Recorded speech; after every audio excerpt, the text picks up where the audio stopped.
오늘은 천국이 오고 있다라는 제목으로 하나님 말씀을 상고하겠습니다. 천국은 이와 같습니다. 혼인잔치를 앞두고 10명의 처녀가 신랑을 맞이하러 등을 가지고 신랑을 맞이하러 나간 것과 같습니다. 그런데 10명의 처녀 중에 5명의 처녀는 지혜로워서 등뿐만 아니라 기름도 준비하였습니다. 그런데 이 5명의 미련한 처녀는 등은 준비하였는데 기름을 준비하지 않은 채로 나간 거죠. 왜냐하면 신랑이 낮 동안에 올 줄 알았던 거죠. 그런데 신랑이 나타나지 않습니다. 해가 저물어 가도 나타나지 않아요. 밤이 깊어가는데도 나타나지 않습니다. 웬일인가 하고 기다리다가 어느 틈엔가 조는 이도 있고 나중에는 보니까 10명이 다 잠이 들어버린 거예요. 신랑이 더디 오니까 졸기도 하고 잠을 자기도 한 거죠. 신랑은 우리가 원하는 때에 오는 것이 아니죠. 주님의 은혜와 주님의 능력도 우리가 원하는 때에 나타나지를 않습니다. 그런데 깊은 밤중에 소리가 납니다. 신랑입니다. 맞으러 나가야 됩니다 하고 큰 소리가 하늘의 천사장 소리처럼 막 들립니다. 잠자던 이들이 서둘러 깨어났습니다. 그리고 신랑을 맞으러 갈 때는 등불을 켜고 나가야 되는데 5명은 빨리 기름 채워져 있기 때문에 등불을 켜고 나가는데 이 미련한 5처녀는 기름이 없으므로 등불을 켤 수가 없는 거예요. 방법이 없죠. 그래서 이 기름이 있는 지혜로운 5처녀 우리에게 좀 빌려달라 하고 요청을 하는데 기름이 너무 적어서 당신들에게 나눠줄 것이 없어서 우리도 못 쓰고 당신도 못 쓰게 되니까 차라리 빨리 가서 기름 파는 자들에게 가서 기름을 사오는 것이 낫겠다 하고 그들을 거절하는 거죠. 하는 수 없죠. 그리 빨리 신랑이 온다는 소리를 듣고 빨리 기름을 준비하려고 나간 그 사이 신랑이 와버린 거예요. 이 지혜로운 5처녀는 신랑과 더불어서 잔치집에 들어갔습니다. 그런데 기름을 사러 갔던 이 사람들은 기름을 구하지도 못한 채로 와서 문을 두드리죠. 우리도 혼인잔치에 초청을 받았습니다. 우리도 여기 들어가야 됩니다 하고 막 두드리니까 그 바깥쪽 그 안쪽에서 소리가 들려요. 모른다 그래. 나는 당신들을 모릅니다 하고 소리가 들려요. 예수님께서 이 모든 비유를 말씀하신 다음에 우리에게 경고로 하시는 말씀이 그러므로 여러분 깨어 있어야 됩니다. 왜냐하면 우리는 그날과 그때가 언제일지 모르기 때문입니다. 가만히 이 얘기를 듣다 보면 이게 죽음에 대한 이야기인 것 같기도 하고 그런데 예수님께서 천국이 이와 같다 그래요. 여러분 우리는 죽음이라고 하는 이 명사 안에 너무 어두운 이름들을 많이 붙여놨어요. 죽음이라고 하는 것은 무엇의 마지막, 어떤 일의 심판. 그래서 우리는 죽음에 대해서 매우 두려워합니다. 그런데 예수님 안에는 죽음이 천국이에요. 성도들 안에는 죽음이 가장 아름답고 가장 영광스러운 자리가 죽음이거든요. 그런데 이 죽음이라고 하는 것이 언제든지 찾아올 수 있다 그래요. 예수님의 비유를 보면 우리들이 지금 어디를 향하여 가고 있는가에 명확하게 얘기를 하고 있어요. 우리는 나중에 알지도 모르는 곳, 언뜻 잘못하면 그저 주사위 던지는 것처럼 잘못되어 나락으로 떨어질 수도 있고 불못으로 떨어질 수도 있고 미움 당할 수도 있고 슬피 울며 이를 갈 수도 있는 그러한 곳에 떨어질 수도 있는 막연하고 불확정된 불확실한 그러한 미래로 나가는 것이 아니라는 것을 명확하게 보여주고 있어요. 왜냐하면 우리가 가는 곳은 분명히 혼인잔치집이요. 그러면서 예수님께서 처음 기적을 베푸실 때 포도주의 맛이 점점 더해가는 것처럼 그날을 향하여 가는 이들은 천국에 초청받는 이들의 삶은 점점 깊어지고 넓어진다라는 것을 우리에게 보여주셨죠. 예수님의 어떤 비유에도 우리의 죽음에 대해서 또 성도들의 장래에 대해서 어두운 부분이 하나도 없다는 거예요. 이 부분이 얼마나 감사한지 몰라요. 천국이 우리의 삶에 다가오고 있다는 거예요. 그러면 우리 편에서 보면 우리는 지금 천국에 점점 가까워지고 있대요. 이상하게 빛에 가까워지면 어둠은 하나하나 싹 옷을 벗더니 다 사라지죠. 생명에 가까워지면 여기 안에 있는 모든 사망과 질병들은 하나하나씩 껍질 벗더니 싹 사라지죠. 우리가 정말로 예수 그리스도를 만나서 천국으로 가고 있다면 그렇다면 우리 안에 있는 어두움들은 점점 멀어져 가고 그리고 포도주의 맛이 더하여지는 것처럼 점점 그 나라의 맛과 그 나라의 기쁨들 그 나라의 가치들에 붙잡힌 바 될 건데 어떻습니까? 우리는 예수님을 만난 다음에 정말로 천국에 가까워지고 있습니까? 아니면 천국을 들어가고 싶은데 여전히 50보 100보 사이에 왔다 갔다 하고 있습니까? 주님이 처음 하신 말씀도 그래요. 천국이 가까웠느니라 하고 주님 말씀하세요. 오늘은 천국이 오고 있다라는 제목으로 말씀을 전하고 있습니다. 지금 우리는 천국으로 가고 있습니다. 그리고 천국이 우리를 향하여 오고 있대요. 우리의 시간들이 천국을 가지고 우리에게 다가오고 있는 거예요. 아니면 우리가 점점 천국에 가까워지고 있다는 거죠. 더 나은 세계로의 여행이에요. 우리는 더 빛 가운데로 들어가고 더 생명의 충만함 속으로 우리가 초대를 받았다는 겁니다. 여기에 많이 익숙해지기를 바랍니다. 그런데 우리가 익숙해지지 않으려고 해도 모든 시간들이나 또는 세상의 모든 것들이 우리를 익숙하게 만들어 간다는 거 알죠? 우리의 몸이 점점 천국에 익숙하도록 삐그덕 됩니다. 여기에 익숙해지지 않도록 만들어버려요. 이 땅에 익숙해지지 않도록 머리도 그렇게 바뀌어요. 이 땅에 있는 기억들을 싹 지워가 버려요. 그래서 새로운 세상을 바라볼 수 있도록 여기 안에 섭섭한 것 때문에 나는 지옥도 못 가고 천국도 못 가, 그런 마음이 있을까 봐 싹 지워내버려요. 지난번에 제가 말씀을 묵상하는데 참 감사하다. 우리가 예수 그리스도의 보혈로만 세례를 받는 것이 아니라 시간으로도 우리는 세례를 받는구나. 늘 시간 속에서 우리는 과거를 세례받아요. 과거를 싹 좋지 않은 것들 다 지워내버려요. 잠 안에서도 세례를 받아요. 자고 나면 합당하지 않은 감정들이 싹 씻겨나가요. 그래서 참 감사한 것은 점점 더 우리 주님께 가까워지고 있을 뿐만 아니라 익숙해져 가고 있구나. 점점 익숙해져 가고 있어요. 여러분, 이 몸뚱아리만 그렇습니까? 아니죠. 우리의 관계들도 마찬가지예요. 우리 관계도 천국으로 점점 가까워질수록 싹 끊어내게 하면 이 땅에 소망이 없도록 만들어내버려요. 천국에 소망을 두지 않으면 이 땅을 이겨나갈 수가 없도록 우리 주님의 은혜가 아니면 나이 들어가는 것이 우리에게 힘이 들게 만들어놨어요. 그런데 천국에 소망이 있는 사람들은요, 나이 드는 것이 좋아요. 기뻐요. 주님의 나라가 가까워지고 있기 때문이에요. 내가 연약해질수록 그리스도가 강함을 느껴요. 내가 환난을 만날 때 더 하나님을 깊이 만나게 돼요. 이게 성도들에게 주신 천국이 명확하기 때문에 그러합니다. 어떻습니까? 우리의 삶을 한번 가만히 계산해 보세요. 나는 점점 천국으로 충만해져 가고 있는가? 천국이 정말로 가까워지고 있는가? 그리고 내가 천국에 가까워지는 사람으로 익숙해져 가고 있는가? 세상에 익숙해지는 것, 그것은 이제 갓 태어난 아이들이 해야 될 일이죠. 언어를 배워야 하고 문화를 배워야 하고 교육해야죠. 그것은 이 세상이 그들에게 다가오고 있기 때문에, 그들이 살아가야 할 세상이기 때문에 익숙해지는 거예요. 그러면 반면에 우리가 천국에 가까워지고 있다면 우리는 천국에 익숙한 언어들을 가져야 하고, 천국에 익숙해지기 위해서 사람들과의 관계도 끊을 것과 맺을 것들을 분명히 해야 하고, 꿈속에서도 깨어나서도 우리 육체 가운데서도 관계 속에서도 점점 하나님의 나라가 점점 많아지고 있습니다. 마치 해가 돋는 해와 같이 처음에는 어둠이 있더니 돋는 해가 정오쯤 됐어요. 그림자조차도 없어요. 처음에 예수를 믿었을 때는 불안한 게 많았어요. 초조한 게 많아요. 받아들일 수 없는 것들이 많았어요. 그런데 이제는 아니에요.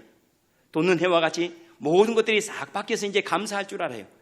옛날에 내가 그렇게 원수처럼 미워했던 사람들이 내게 고마운 사람이 되었어요. 왜요? 천국에 익숙해져 있기 때문에. 그 사람들이 아니었더라면 내가 주님 앞에 나올 수가 없었을 것 같아요. 내가 힘들어했던 그 시기들이 감사해요. 왜냐하면 그때 내가 주님을 깊이 붙잡았기 때문에 그래요. 모든 것들이 다 얼굴이 바뀌고 생각이 바뀌고 전부 다 주님을 만나는 과정이 되는 거죠. 그래서 믿음의 연륜이 더할수록 천국이 더 가까워지고 있습니다. 주님, 더 깊이 느껴지고 있습니다. 이전에는 제가 세상에 익숙해져 있지만 지금은 하나님을 경험하는 데 익숙합니다. 꽃을 보더라도 하나님을 경험하는 데 익숙하고, 하루를 맞이할 때도 저는 천국으로 맞이하고, 사람들을 만날 때도 주님이 보내신 사람으로 만나고 있으니까 저는 점점 천국에 익숙한 사람으로 마음이 바뀌고 생각이 바뀌고 삶의 자세가 바뀌어가고 있습니다.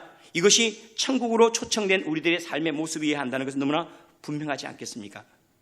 오늘 말씀해 보면 천국으로 가는 우리에게 두 가지를 주었다 그래요. 신랑을 맞이할 수 있도록, 또는 죽음을 맞이하거나, 그것 마찬가지죠. 죽음이나 천국을 맞이하는 것, 우리에게는 똑같은 거예요. 우리가 죽음을 맞이하는 것과 천국을 맞이하는 게 다릅니까? 우리에게는 죽음이 천국이에요. 그래서 죽음에는 그림자가 없어요. 어둠도 없어요.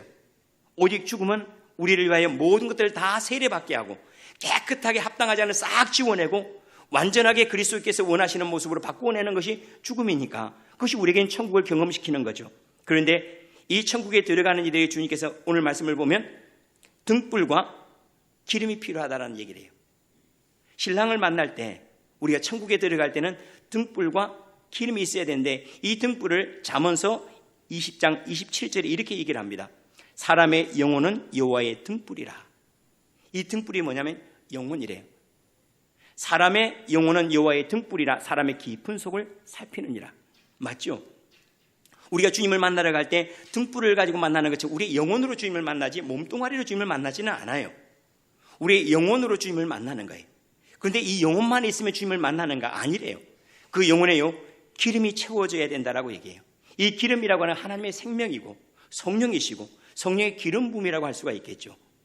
다시 말하면 하나님을 만난 사람이 이 세상에서 영혼 가운데 하나님을 만난 사람이 죽어도 하나님을 만나요. 지금 내가 삶 속에서 하나님을 만나지 못한 사람이 죽었다고 하나님을 만납니까? 없어요. 지금 내가 내 마음속에 생각 속에서 감정 속에 점점 하나님을 많이 경험하는 이들이 하나님을 만나게 되는데 그런데 기름 부음이 필요하다라고 얘기를 해요. 맞죠? 우리가 세상을 경험하는 것은 오감으로 경험을 합니다. 그런데 하나님을 경험하는 건요 성령의 기름 부음을 통해서 성령께서 우리를 하나님을 경험시키세요. 이렇게 얘기를 하면 좋겠습니다. 하나님을 경험시키는 분은 하나님이시다. 하나님을 우리에게 경험시키시는 분은 하나님이지 내가 아니에요. 내가 경험하고 싶다 해서 하나님이 경험되거나 나는 이때 하나님을 만나야지 하는 그때 하나님을 만나는 법이 없어요. 오직 하나님을 경험시키시는 분은 하나님이세요. 그럼 우리 편에서 할 수 있는 일이 뭘까요? 내가 원하는 때 나타나는 것도 아니고 내가 원하는 방법대로 내가 천국을 경험하거나 하나님을 경험하는 것도 아니라면 우리 편에서는 할 수 있는 일이요 그분이 만지실 수 있도록 언제든지 우리 마음을 개방하는 거예요. 그분이 우리를 고치실 수 있도록 언제든지 우리 몸을 내어드리는 거예요. 이것이 개방된 삶입니다. 다시 말하면 신랑이 언제든지 오시든지 준비되어 있는 상태. 나는 마음을 열어놔서 주님이 내 안에 오실 수 있도록 준비되어 있어요. 이걸 가리켜서 뭐라고 깨어있음이라고 하는 거예요. 깨어있으라 할 때 이 깨어있다는 것은 언제든지 주님이 내 안에서 일하실 수 있는 내가 개방되어 살아가는 거예요. 마음을 주님이 언제든지 오시면 내어드립니다. 주님이 언제든지 내 안에 오시면 이 부분을 고쳐주십시오 하고 내어드리는 것. 그분께서 기꺼이 개방하여 살아가는 것. 그래서 우리의 모든 문들을 주님을 향하여 열어놓기를 바랍니다. 생각의 문을 열어서 그 가운데 주님의 계시가 있기를 사모하고 내 마음의 문을 열어서 그 가운데 주님의 보좌가 있기를 원하고 내 일, 내 사역, 또 내 가정 이 모든 문을 다 열어서 그 가운데 하나님을 경험함이 있도록 꽃을 통하여서든 사람을 통하여서든 내가 만나는 일들을 통하여서 나는 하나님을 경험하기를 원합니다. 이 가운데 그때 주님이 주님이 만지셨구나. 주님 주님이 일하시고 계시네 하고 우리가 감지할 수 있다는 사실이 너무나 분명하지 않나 싶습니다. 제가 어느 글에서 설교자에 대한 이야기를 이렇게 들은 적이 있어요. 목사님들이 성도들에게 은혜를 끼치려고 참 애를 많이 쓴다. 이건 잘못된 거다. 성도들이 은혜를 받으려고 한다거나 목사님 은혜를 주려고 하면 안 된다. 그분들이 얘기하는 것은 설교가 진리를 선포해야 되는 너무나 분명하죠. 그런데 은혜를 끼치기 위해서 의도적으로 하나님의 말씀을 왜곡해서는 안 된다는 의도로 아마 말했던 것 같아요. 근데 이 말씀을 제가 조금 이렇게 해석을 하면 좋을 것 같아요. 그러니까 목사님 얼마나 힘든지 알죠. 은혜 안 받으면 교회 옮기려고 할까 봐 얼마나 힘들겠어요. 은혜 끼치지 않으면 여러분들이 아이고 다시 생각해 봐야 되는데 그럴까 봐 노심초사하면 은혜를 끼치려고 한대요. 그런 말을 들을 때 참 불쌍하다는 생각도 들고 여러분도 안 불쌍하죠. 여러분들 안 하니까. 그런데 동병상련이라고 저는 그 불쌍한 마음이 들더라고요. 그런데 여러분 설교라고 하는 것이나 또는 우리가 말씀을 상고한다는 것이 뭘까요? 우리가 알지 못하는 은혜를 드러내 보이는 것, 그것이 설교예요. 다시 말하면 나는 그것이 은혜인 줄도 몰랐고 지나오면서 그것이 주님의 일인 줄도 몰랐어요. 그런데 주님의 말씀을 딱 듣는 순간 그것이 주님의 일이었네. 나는 내 능력으로 온 줄 알았는데 그것이 하늘의 하나님이 나를 부르신 사건이었구나라고 알아가는데 이것이 머리로 이해되는 것이 아니라 뭘로 말미암아요? 성령의 조명하심으로. 이걸 뭐라고 해요? 성령으로 말미암아. 이것이 하나님을 경험시키는 거예요. 내가 어느 순간에 천국에 대한 분명한 확신이 있어요. 주님이 지금 내 안에 역사하심을 내가 느껴요. 주님이 나를 지금 움직여가고 나를 보호하시고 나를 막 고치시는 부분들, 인격을 고치시거나 아니면 내 삶을 바꿔 가시는 걸 내가 느껴요. 이런 모든 일을 느껴가는데 이게 하나님의 일로 느껴지게 하시는 바로 그분이 뭐라고요? 성령의 기름 부음이에요. 영혼이 하나님을 경험시키도록 그 가운데 기름으로 역사하는 것, 밝히 불을 켜고 열을 내고 이것이 생동감 있게 하는 것, 바로 그것이 성령의 역사라는 거예요. 이 성령의 역사만이 모든 것들을 거룩하게 만들어서 하나님을 만나는 일로 만들어버리고 내가 일상으로 만났던 일들이 그것이 하나님께서 행하시는 기적이었네라고 만들 수 있는 그 일이 기름 부음이에요. 성령의 역사죠. 그런데 한번 우리가 성령을 경험했던 삶을 한번 뒤로 한번 돌아보세요. 우리가 성령의 은혜를 만났을 때 그때 우리의 인생이 모든 구석구석마다 하나님의 은혜가 있었다는 것을 그때 비로소 눈이 열려서 보게 돼요. 혼자 온 것이 아니었네. 주님이 같이 오셨구나. 그때 나는 괴로워했는데 주님이 그때 고치셨구나. 그때 내가 버거워하고 힘들어했던 일들이 주님이 나를 연단하시는 일이었네 라고 그것이 주님의 일로 받아들여지기 시작한 거예요. 주님의 일들로 받아들여지기 시작하면서 점점 우리에게 많아지는 것이 뭐예요? 그게 기름 부음이에요. 점점 성령의 일들이 많아져요. 마치 이 5명의 처녀가 밝은 대낮에 가서 기름을 준비해 놓은 것처럼 이 모든 일들이 다 우리에게 하나님의 은혜로 채워지고 하나님의 능력과 긍휼하심과 임재로 채워지는 거죠. 성령의 일하는 은혜가 우리 가운데 늘 있기를 원합니다. 지나온 모든 일들이 거룩함이고 내가 경험했던 모든 일들이 하나님을 경험함이었네. 성령의 기름 부음이 우리 안에 계신 성령께서 내 영혼이 그것이 하나님으로 채워지도록 하나님의 은혜라고 고백되어지도록 행하고 있도록 마음을 많이 개방하고 사시기를 축원합니다. 그런데 이 성령의 채우심이 이것이 끊임없이 있어야 된다는 것, 멈추어서는 안 된다는 것을 이렇게 얘기를 합니다. 등불이 꺼져간대요. 아니 주님께서 오시고 등불을 주셨으면 그것이 영원토록 탈 줄 알았는데 한 번 받은 은혜 평생 갈 줄 알았는데 그런 거 없죠. 우리가 처음 하나님을 경험해 이 정도면 내가 하늘의 영광 절대로 주님 배신하지 않는다 그랬던 적이 대부분 한두 번은 있을 거예요. 그런데 다 어디로 떠나가 버렸어요. 정말로 내가 그 믿음이 있는가 하고 스스로 의심할 만큼 다 지나가는 일들이 되고 말았죠. 그런데 끊임없이 이렇게 기름 부음이 우리를 신랑을 만나게 한대요. 주님께서 이스라엘 백성이 광야길을 오는데 만나를 40년치다 하고 한꺼번에 주신 적이 없어요. 매일 가서 오늘 먹을 만나를 다시 준비해오고 그것으로 요리를 하고 먹고 살아야 돼요. 성령의 기름 부음과 인도하심도 마찬가지입니다. 매일매일 성령의 기름 부음이 필요합니다. 매일 성령의 충만함을 늘 새롭게 입어야 돼요. 어제 것 가지고 오늘 해석할 수가 없어요. 오늘 것 가지고 내일을 이겨나갈 수가 없어요. 매일 주님의 것으로 채워지고 살아가는 것. 그래서 구원이라고 하는 것은 한 번의 이벤트, 단일적 사건이 아니에요. 구원이라고 하는 것은 그때 내가 예수님을 영접하고 살았어 하고 이것이 단일적인 사건이 아니에요.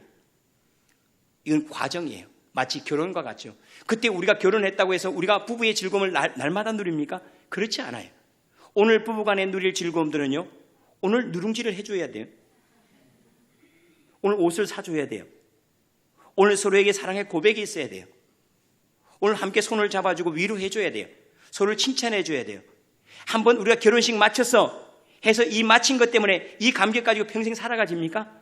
없어요. 결혼이라고 하는 것이 과정이에요. 모든 것이 과정이에요. 나무도 딱 심었다고 해서 다 자랍니까? 아니죠. 매일 영양분이 공급되어 매일 태양빛을 비춰와야 돼요. 그렇지 않으면 죽는 것과 같이 우리 안에 오신 생명도 마찬가지예요. 우리 안에 끊임없이 하나님의 은혜가 채워지지 않으면 언제 믿음이 있는가 싹 없어져 버려요. 우리 믿음이 있는 것 같은데 그 믿음은 딱 오늘 살기에 족한 것이 내일을 못 살아요.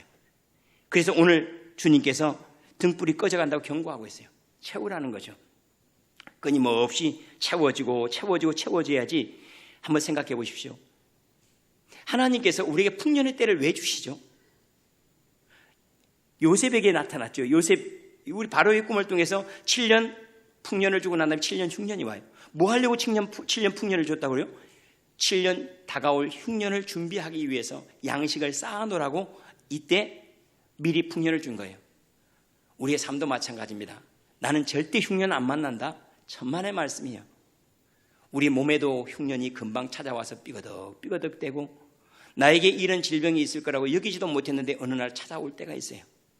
관계도 마찬가지. 우리 날마다 좋고 날마다 행복할 줄 아는데 어느 틈엔가 사이가 멀어지더니 원수처럼 여겨질 때가 와요. 어둠의 때가 와요. 우리 이것 가지고 늘 이겨나가지 못해요. 이렇게 풍성할 때 쌓아두지 않으면 절대 이겨나가지 못해요. 우리에게 기름을 채울 때가 있고 채우지 못할 때가 있어요. 채울 때 넉넉하게 채우지 못하면 나중에 채우고 싶어도 못 채워요. 내가 하나님의 은혜로 깊이 잠겨 있어야지 다음에 어려운 일을 만나면 내가 엎드려서 기도를 해요. 내가 지금 기름 부음이 없는데 나중에 내가 엎드려 간구할까요? 주님의 은혜가 우리에게 지금 채워질 때 그때 나중에 겸손하게 누군가 책망할 때 죄송합니다라고 말하지. 나중에 주님이 오실 때 그때 채워지는 게 아니에요. 채워질만 할 때 여러분 지금은 우리가 지금 은혜 받을 만한 때 아닙니까? 한번 생각해 보세요. 지금 코로나를 지나면서 코로나의 시기는 기름을 채울 때입니까? 아니면 기름을 쓸 때입니까? 기름을 쓸 때 같아요. 그죠? 그런데 기름 안 채워놓은 사람들 개뿔 무슨 그리스도이냐? 무슨 장로, 안수 집사, 뭐 목사 웃기는 소리 하고 해서 코로나 앞에 전부 다 굴복하는데 뭐 한번 생각해 보십시오. 우리가 코로나라고 얘기하지만은 코로나는 이렇게 단체적 집합은 못하게 했지만은 개인적인 성숙은 충분히 다 줬잖아요. 그런데 어떻습니까? 여러분들은 골방에 들어가 주님과 더 깊이 만났습니까? 기름 채워졌던 그 기름을 가지고 그 코로나의 밤을 여러분들은 주님과 동행하고 주님을 더 붙잡고 씨름을 했습니까? 아니면 옳다구나 하고 주님과 멀어졌습니까? 참 놀랍죠. 우리가 채워졌던 것이 도대체 그리스도였던가 아니면 사람들과 만나는 기쁨이었던가 이거 잘 주목해 봐야 돼요. 그런데 우리가 은혜 받을 만한 때 이것이 채워지지 않으면 그러면 흉년의 시기가 올 때 그때 이겨나갈 사람은 없어요. 지금 부부간의 관계가 넉넉하게 사랑하고 서로를 섬기고 서로를 배려하지 않으면 그 관계가 어려워질 때 회복할 수가 없어요. 지금 사랑했던 그것 때문에 그때 맞아요. 그때 내 아내가 그렇게 나를 위해서 고생했지. 그때 내 남편이 그렇게 힘들었지. 그때 사랑했던 그 힘이 나중에 오는 환난을 함께 이겨나가게 만드는 거예요. 오늘 주님이 채워야 될 때와 써야 될 때를 분명하게 말씀을 하세요. 낮에는 필요가 없어요. 기름이 필요가 없어요. 여러분 젊었을 때 우리가 하나님 뭐 필요합니까? 별로 안 필요해요. 그렇죠? 그런데 하나님 필요할 때가 진짜 와요. 이제는 몸이 삐거덕대고 내가 힘으로 능으로 내 생각으로 내 의지로 살 수 없는 때가 온다니까요. 그때는 진짜 기름 부음 없이는 그동안 준비했던 기름 없이는 살 수 없는 때가 온다니까요. 나는 안전하다 누가 우리를 장담을 합니까? 우리 선배들 중에 장담하지 않은 사람이 어디 있겠어요? 그런데 다 가셨어요. 다 가십니다. 그렇죠? 끊임없는 채움이 없다면 우리가 밤을 맞이할 때 날이 어두워질 때 그때는 우리는 일어날 수 있는 힘을 어디에서 공급받겠습니까? 기름이 없는데요. 주님과 만남이 없는데요. 주님께 익숙해지지 않았는데요. 지금이 은혜 받을 만한데요. 지금이 구원의 날이라 지금 여러분들이 여기 안에 주님의 은혜로 꽉 채워 가시길 바랍니다. 주님의 보좌에 주님이 계시고 내 삶에 주님의 능력이 임하고 눈을 뜨나 눈을 감으나 그것이 하나님의 나라의 경험이 있다면 그때는 아마 다시 깊은 밤이 오더라도 여전히 그 가운데 나는 눈을 감고도 주님을 만날 수 있는 준비가 되어 있어요. 바람이 불면 나는 엎드릴 준비가 되어 있어요. 코로나가 오면요 은밀하게 나는 예배할 준비가 되어 있어요. 나는 점점 더 예수로 충만해질 준비가 되어 있어요. 왜냐하면 풍년의 시기를 넉넉하게 준비해왔기 때문에 그래요. 이 풍년의 시기 아직 몸이 끄덕거리기 전에 아직 내 추억이 나를 떠나지 않고 나를 아직도 붙잡고 있을 이때에 주님을 또 붙잡아 그리스도의 기름 부음이 우리의 머릿속에도 우리의 생각 속에도 우리의 삶 속에도 배어있기를 축원합니다. 그러면서 주님께서 그런 말씀을 깨어있으라. 그래 깨어있다는 걸 뭐라고 얘기를 하는 거예요? 기름 부었다라는 거예요. 기름을 준비한 게 깨어있다라고 얘기를 하고 있죠. 기름 부음과 깨어있음. 자, 깨어있다는 말이 무슨 뜻인가 하면 여러분들은 코로나에 깨어있죠. 집에서 나올 때 바로 마스크 찾잖아요. 엘리베이터 탈 때 마스크 바로 썼나 안 썼나 확인하지 않습니까? 이게 깨어있는 상태예요. 그리고 길을 지나갈 때 사회적 거리두기를 여러분들이 무의식적으로 계속 하고 있잖아요. 밥을 먹을 때도 옆에 사람이 얘기를 하면 저 침 너무 많이 튀는데 걱정되는데 걱정스럽잖아요. 제가 엘리베이터 탈 때 며칠 한 2, 3일 동안 제가 마스크를 안 하고 있더라고요. 근데 가만히 생각하다 어느 날 보니까 이러면 다른 사람이 나를 볼 때 어떻게 여길까? 위험하겠다. 그런 생각을 하고 다시 마스크는 이제 요즘에 해요. 그런데 아니나 다를까 저는 했는데 젊은 사람하고 나이 드신 분이 이렇게 하는데 마스크를 안 하고 하니까 제가 피하고 싶더라고요. 엘리베이터 다음 거 탈 걸. 그런 생각이 들더라고요. 아하, 마스크를 쓰는 것은 나를 지키기 위함이지 나를 지키기 위함이 아니라 상대방을 지켜주는 거구나. 그렇죠. 그러니까 좀 답답하더라도 좀 하고 계세요. 여러분 우리는 늘 코로나가 오면서부터 늘 깨어 있어요. 이거 늘 의식하고 있어요. 이게 깨어 있는 상태예요. 성령의 기름 부음이 있다면, 성령의 오심이, 지금 성령께서 우리에게 만지심이 있을 때요, 우리는 하나님께 깨어 있는 삶을 산다는 거예요. 그 가운데 하나님의 움직임을 알고, 하나님의 채우심을 알고, 하나님과 멀어지고 있는 나를 느끼고, 성령이 소멸되고 있는 내 생각들을 알고, 내 안에 찬송이 끊임없이 있게 하고, 내 안에 마스크가 아니라 주님의 보호하심과 인도하심 늘 충만함으로 있도록 늘 깨어 살아가는 것, 이것이 깨어 있다 하는 건데, 이것이 그냥 깨어 있는 것이 아니고 성령의 기름 부음이 있어야 깨어 있다는 거예요. 주님이 만지셔야 하고 주님 은혜를 베푸셔야 한다 하는 것들을 우리에게 하고 있습니다. 지난번 수요일 날인가 제가 그런 얘기를 했습니다. 우리의 삶에는 멈춤의 시간이 필요합니다. 멈추면 우리가 그동안에 알지 못했던 더 큰 일들을 만나게 되죠. 주의를 지킨다는 건 뭔지 알죠? 멈추는 거예요. 한번 여러분들이 지금 가만히 눈을 감고 모든 일을 멈춘다고 생각해 보세요. 그때 비로소 우리는 이 큰 우주 공간 안에 내가 저 모든 기운들, 저 모든 도움들, 그 가운데 내가 존재하고 있구나. 아하, 내 존재를 돕고 있는 시간들과 공간들과 그 힘들을 느끼기 시작해요. 아, 이렇게 놀라운 능력 안에서 내가 살아가고 있구나 하는 것들, 그것들을 알아요. 근데 내가 분주하게 달릴 때 보이는 것들은 작아요. 멈출 때 내가 볼 수 있는 것은 엄청나게 커요. 여러분, 주일날 모든 걸 우리는 멈추고 예배를 드립니다. 이 예배하는 시간, 우리가 그동안에 열심히 일해서 살아온 것도 아니고 앞으로 일한다고 안전한 것이 아니고 나를 돕고 있는 능력이 있다는 걸 우리는 발견해요. 내가 움직이지 않아도 우주가 움직이고, 내가 멈춰도 나를 새롭게 하는 능력이, 내 감정을 새롭게 하고 내 마음을 새롭게 하고 내 삶을 새롭게 하는 그 능력이 역사하고 있다는 것을 발견해요. 이것이 멈춤이에요. 코로나도 그랬죠. 코로나는 모든 걸 멈추게 했습니다. 그 가운데서 우리는 하나님의 역사하심과 인도하심을 더 많이 발견하게 된 거 아닙니까? 성령이 깨어나면 그런 거예요. 성령님께서 깨어나게 하신 것들은 어느 순간에 갑자기 보니까 나의 나 된 것이 다 하나님의 은혜였네. 그리고 내 인생이 안전한 까닭은 주님이 나를 이렇게 강하게 붙잡고 계시는구나, 주님이 나를 세밀하게 인도하고 계시는구나 하는 것들을 알게 될 때, 그때 우리에게 주어지는 것이 평강이에요. 내가 많이 알아서 많이 가져서 평안한 것이 아니라 나를 붙잡고 있는 능력이 나의 무능함보다 더 크고, 나를 알게 하시고 나를 깨닫게 하시는 성령의 지혜가 내가 가지고 있던 지식보다 더 크다는 걸 발견할 때, 하나님, 내가 예수 그리스도의 사랑하시는 누가 나를 끊겠습니까? 그 능력 안에서 누가 나를 빼앗을 수 있겠습니까? 그때 우리에게 주어지는 구원의 확신이고, 우리가 신랑을 맞을 준비로, 기쁨으로 맞이할 준비로 우리가 단장될 수 있다는 사실이에요. 그런데 이러한 기름의 가치는 낮에는 잘 모르는 거 알죠? 낮에는 불 켤 필요가 없잖아요. 그런데 밤이 되면 이 기름의 가치가 있어요. 밤이 되면 그때 비로소 나이가 점점 드실수록, 그때는 우리가 밤이 가까운 거 아닙니까? 그때일수록 우리에게 하나님의 은혜가 더 필요하다는 걸 그때 알아요.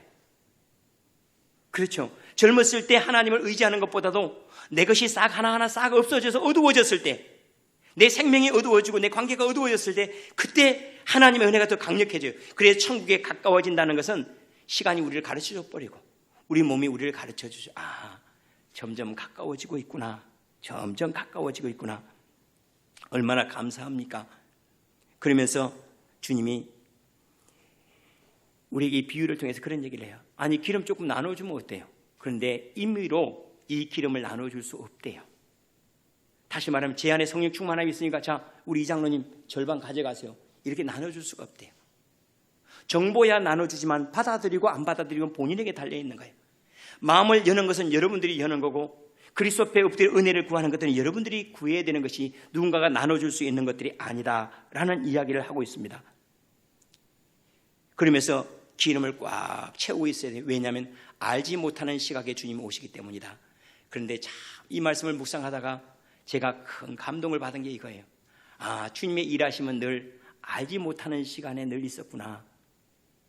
주님의 일하심과 앞으로 주님이 오실 일도 마찬가지지만 주님이 일하심이 늘 알지 못하는 시간에 제게 이루어졌어요. 제가 주님을 깊이 만나고자 하는 은혜가, 그런 갈망이 있었죠. 근데 어느 순간에 알지 못하는 시간에 돌아보니까 제가 그 안에 들어와 있는 거예요. 제가 영적인 비밀에 대해서 더 깊이 상고하고자 하는 마음이 있었어요. 그리고 성경을 그렇게 읽고 싶었고, 그런데 어느 순간에 보니까 제가 언제 그랬는지 잘 모르겠어요. 언제 주님이 그 생각을 담아놓고 언제 주님께서 제 머리를 만지셨는지 모르지만은 알지 못하는 시각에 주님이 저를 찾아오셔서 저를 바꿔놓으신 거예요. 마음을 바꿔놓고 소망을 바꿔놨어요.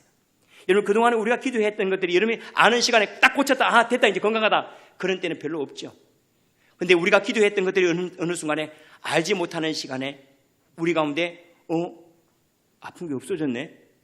그때 내가 생각으로 기도했던 것들이 응답이 됐네. 나는 그때 생각만 했는데 이루어졌네 하고 알지 못하는 시간에 주님이 찾아오셔서 만지셨던 거예요. 지금도 그러하죠.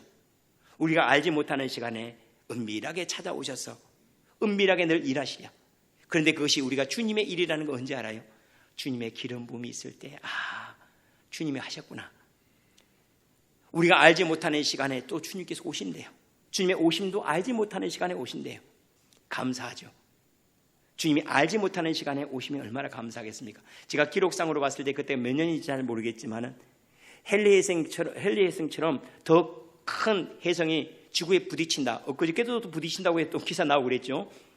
예. 엄청나게 많은 것들이 지금 계속 지나가고 있는데 부딪힐 가능성이 없어 기사가 되지 않은데, 그런데 정말로 부딪힐 것 같은 그런 해성이 지나갔을 때 유럽이 엉망이 돼버렸어요. 맨날 며칠 딱 지나간다는, 그때까지 노세 젊어서 노세, 헬리 해성이 오기 전까지, 해성이 오기 전까지 노세, 엉망이 돼버렸어요. 여러분, 주님께서는 만약에 내가 몇 년, 몇 월, 며칠 날 온다면 여러분 그날까지 우리가 막 거룩해질까요? 아니면 그날만 거룩할까요? 그날만 거룩하죠. 뭐 그날만 거룩할 거예요. 왜냐하면 그날도 딱 30분 거룩할 사람이 여기 두 사람이 뭐예요? 하루도 아니고 노세 젊어서 노세 막 하면서 계속. 그런데 주님은요, 우리가 구원받고 안 받고의 문제가 아니라 주님과 사귀기를 원하는 거예요. 그런데 제가 자식을 키우다 보니까 그래요. 내가 이 자식을 위해서 뭘 했네 그게 아니고 이 아이들과 함께 얘기하는 게 좋아요. 더불어 있는 것이 좋아요. 지금 코로나가 우리에게 그런 선물을 주고 있지 않습니까? 가족과 함께하는 즐거움들, 남편과 함께 밥 지어주는 기쁨들. 저는 신경질 났는데 지금 좋아지고 있죠. 많이 익숙해졌으니까. 그죠? 참 감사하죠. 알지 못하는 시간에 주님이 만지신대요. 지금 나타나지 않았다고 걱정하지 마세요. 주님이 알지 못하는 시간에 오셔서 고칠 거예요. 대신에 그 부분을 늘 내어 맡기고 주무실 때도 주님 여기 알죠? 여기. 그래서 우리 뭐죠? 이제 예배 마치고 나서 우리 치유기도 할 때 막 다 만지해. 주님 여기 알죠? 여기도 오세요. 주무실 때도 주님 언제 오실지 잘 모르지만은 주님 오실 수 있도록 제가 불을 켜놓고 문 열어놓고 기다릴게요. 기도할 때 지금은 답답해요. 주님이 지금 옆에 계심을 내가 느끼면 참 좋을 것 같은데 막막해요. 그때도 주님 여전히 불을 켜고 주님이 언제든지 오실 수 있도록 마음을 열고 주님의 음성을 기다리겠습니다. 주님 만지심을 기다리겠습니다. 주님 인도하심을 기다리겠습니다. 그러한 마음으로 여러분들이 주님을 갈망해 나가고, 뭐가 오고 있습니까? 천국이 제게 막 밀려오고 있습니다. 천국이 제게 기쁨으로 능력으로 밀려오고 있습니다. 1년 전보다 더 가까이 왔습니다. 2년 전보다 더 세밀하게 왔습니다. 3년 전에는 제가 천국이 멀었는데 지금은 천국이 제 눈앞에 와 있습니다. 이제 좀 있으면 천국을 제 삶 속에 다 담을 수 있게 되었습니다. 전에는 마음만 담았는데 지금은 24시간이 천국을 담아가고 있습니다. 돋는 해가 제 마음 깊숙이 다 들어와 버렸습니다. 예수 그리스도의 임재가 제 깊이 들어와 천국이 오고 있습니다. 이것이 우리의 믿음의 고백이기를 원합니다. 이제 5월 31일이 되면 한국교회 모든 교단들, 교파를 초월해서 그동안의 예배를 소홀히 했던 것들을 회복하자의 예배 회복의 날로 이렇게 정하고, 우리 교단도 마찬가지입니다.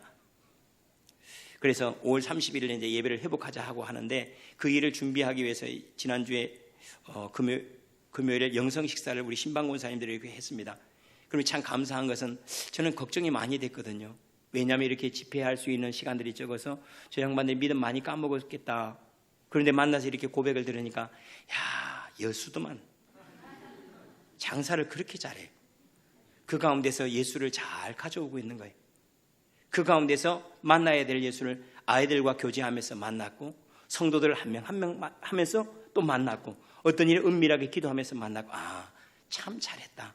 그리고 제 개인적으로도 가장 감사했어요. 왜냐하면 제가 이 코로나 시기를 통해서 제 생각이 더 주님께 다가갔고, 제게 불필요한 것들을 싹 내려놓고 앞으로 목회의 방향과 또 제가 살아가야 될 모습들을 찾게 되어서 코로나는 한편으로는 재앙일지 모르지만 우리에게 참 좋은 선물이구나 하면서 짧게 몇 가지만 제가 느낀 것을 나누려고 하는데 그 몇 가지가 6가지나 돼요.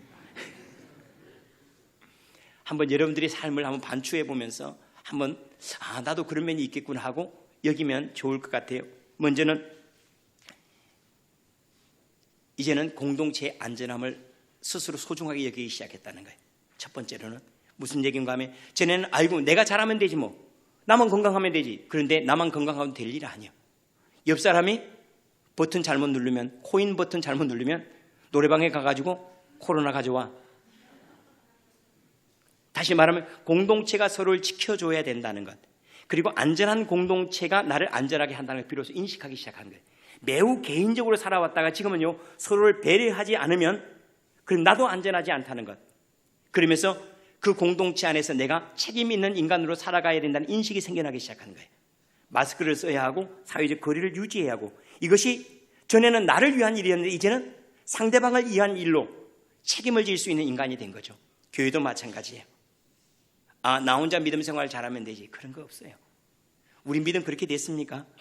믿음 많이 잊어버렸죠.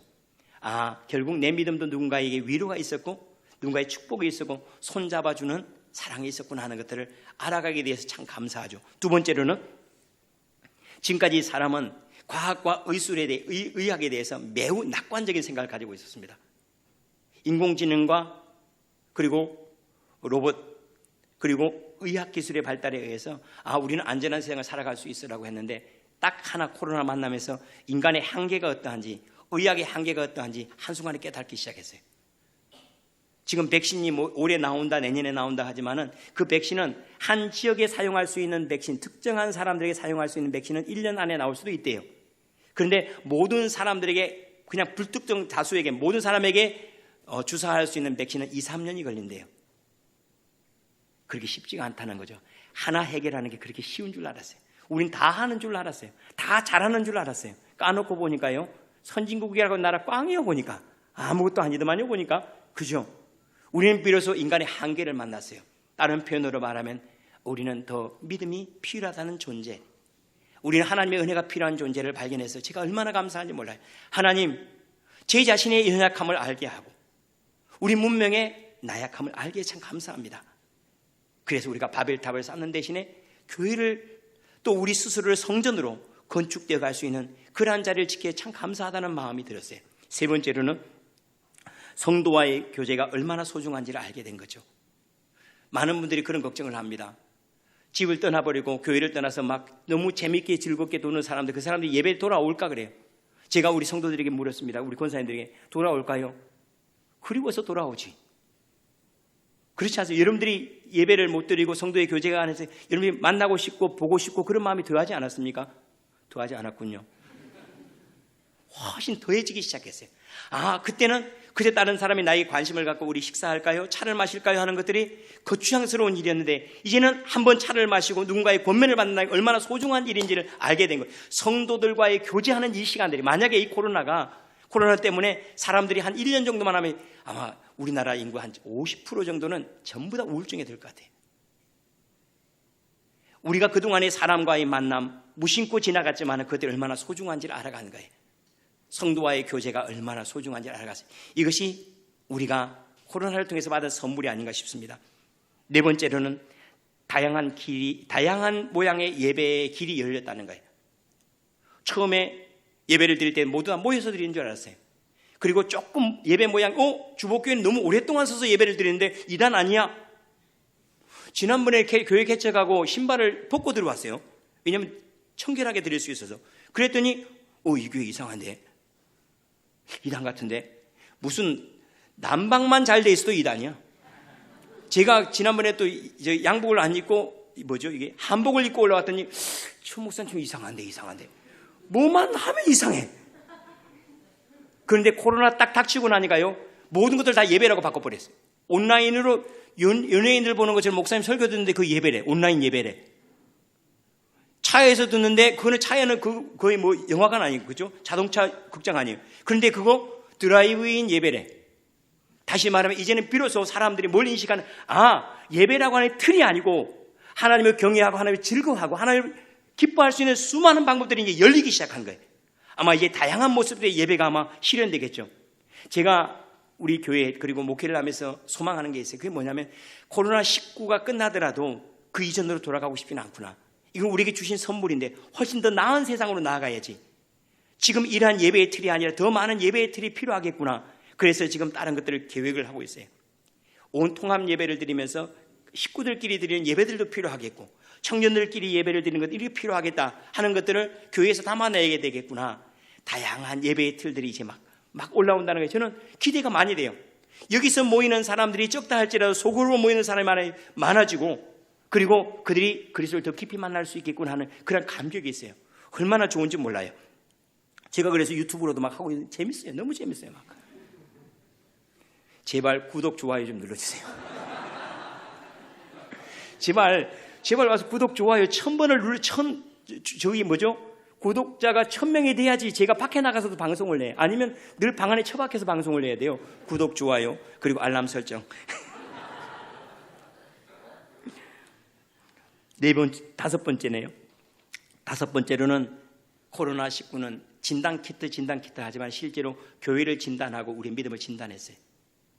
어떤 이들은 이걸 고발했다고 얘기하더라고요. 좋은 표현이라고 생각이 돼요. 우리의 믿음이 진짜인지 가짜인지, 이 교회가 정말로 그리스도를 잘 가르쳤는지, 정말로 하나님의 은혜 안에 잘 자라고 있는지를 보여주기 시작했어요. 왜냐하면 교회가 이 집회가 없어지니까 어떤 교회는 개인적으로 나와서 기도하고 어떤 이들은 개인적으로도 주님을 깊이 만났어요. 맞죠? 건강한 거죠. 그런데 집회가 사라지자 다 뿔뿔이 다 흩어지고 많은 이들이 있어요. 잘 진단한 거죠. 내 안에 기름 부음이 없어. 내가 지금까지 살아왔던 것은 사람받지 하나님이 너를 인도한 것이 아니었던 것. 그것을 한국교회도 고발했고 우리의 믿음도 그대로 보여줬어요. 내가 예수 붙잡고 승리하고 예수 붙잡고 내가 씨름했는지, 아니면 내가 조직 안에 그저 다른 사람한테 열심히 하려고 내가 힘썼는지, 그들을 적나라하게 보여줬다는 거예요. 우리의 믿음을 볼 수 있었고 또 우리 교회의 믿음을 볼 수 있어서 참 감사한 시간이었습니다. 끝내라는 거죠. 마지막으로 여섯 번째, 교회의 본질에 대해서 제가 고민을 할 수 있게 되었습니다. 교회가 뭘까? 제가 몇 년 전부터 세미나만 가면 우리 목사님들이 그런 얘기를 했습니다. 목사님, 교회는 예배 공동체가 아닙니다. 교회는 제자 공동체입니다. 예배를 드린다고 해 제자가 아니고, 제자된 사람들이 모여서 예배를 할 때 그걸 예배라고 합니다. 제자된 사람들이 즐거워하고 기뻐하고 찬송하고 간증하고 함께 성도의 교제를 나누는 것을 예배라고 하지, 예배를 드린다고 제자가 아닙니다. 지금 한국교회가 걱정하는 것이 뭐냐면 예배가 어떻게 회복될 건가를 걱정해요. 그게 중요한 게 아니고 우리가 어떻게 믿음의 길을 갈 건가가 중요한 거예요. 믿음의 길을 가는 사람들은 어디서도 예배를 해요. 어떤 모양으로든지 예배를 해요. 교회의 본질, 주님을 따라가는 데 있는데 예배를 한 번 드렸냐 두 번 드렸냐 여기에 있는 것이 아니고, 내 안에 예수가 기름 부음이 있어서 점점 충만한가, 내 안에 천국이 점점 다가오고 있는가, 나는 점점 천국에 가까워오고 있는가, 이게 본질인데, 본질은 호도하고 얼마나 많이 모였느냐, 우리가 모였냐 안 모였냐 여기에 집착하다가는 정말로 껍데기 잡을 수 있습니다라고 그렇게 얘기를 했는데 다시 그 문제가 돌아온 거예요. 여러분, 교회는 예수를 따라가는 사람들의 모임이에요. 우리가 교회예요. 이 교회된 사람들은 어디를 가도 예배를 해요. 어디를 가도 찬송해요. 우리가 모인 이유는요, 이렇게 모일 때 우리가 그리스도를 따라가는 것이 쉽고 그리스도를 따라가는 것들을 배우고 그리스도를 따라가는 것이 충만해지기 때문에 우리가 함께 모여서, 함께 더 많이 모여서 예배하는 것도 그 까닭이고 나누어서 예배하는 것도 그 까닭이에요. 우리 주 예수 그리스도를 따라가는 천국이 오고 있습니다. 이러한 삶의 모습이 저와 여러분들의 진짜 고백이 되기를 원합니다. 주님, 천국이 점점 가까이 오고 있습니다. 헬리의 성이 다가오는 게 아니고 주님의 나라가 점점 제 안에 확 다가오고 있어요. 제가 점점 천국에 가까워지고 있습니다. 이것이 우리의 믿음의 고백이기를 원합니다. 기도하겠습니다.